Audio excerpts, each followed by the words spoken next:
What's the meaning of bilk?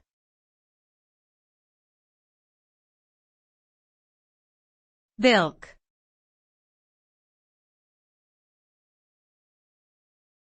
Bilk.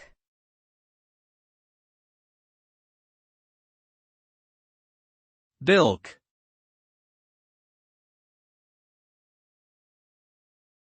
Bilk.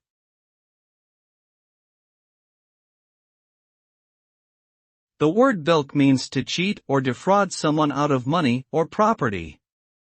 It is often used to describe a deliberate attempt to deceive or trick someone into giving up something of value. This can be done through various means such as through misrepresentation, false promises, or outright theft. When someone is bilked, they are typically left feeling angry and betrayed.